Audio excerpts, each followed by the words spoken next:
side managers, and today we're cooking with Miss Jill. Today we are gonna make a yummy grilled cheese sandwich. But first, you need to ask your parents to make sure you're allowed to use the oven.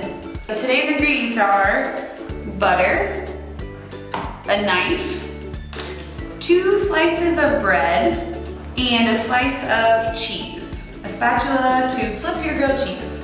Oh, and a pan. I would use an oven, but we don't have an oven where we are, so I'm using a hot plate today. Okay, first you need to do is put a little bit of butter in the pan, which I've already done, so you can kind of see there's still butter in there. Next, we're going to take some butter out of the container, spread it on the bread. You're gonna make sure it's evenly spread everywhere on that piece of bread. So next, you're going to take your butter side and face it down in the pan. You're a little sizzling.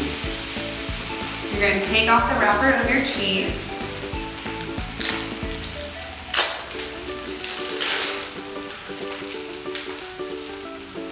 Place it in the center of your bread.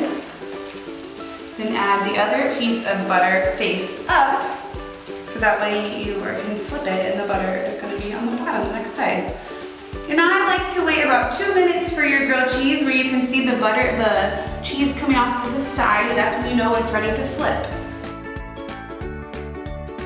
Check the other side. Cheese is starting to melt.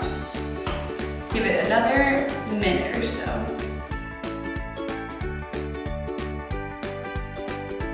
Okay, let's just see if we can flip it. Look at that, perfect grilled cheese on that side. Not burnt, just right.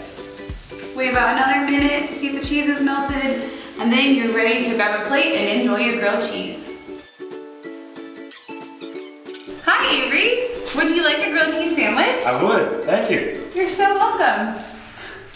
Tastes delicious. Is it delicious? Good. Thanks for making a yummy grilled cheese with me. Stay tuned for next time.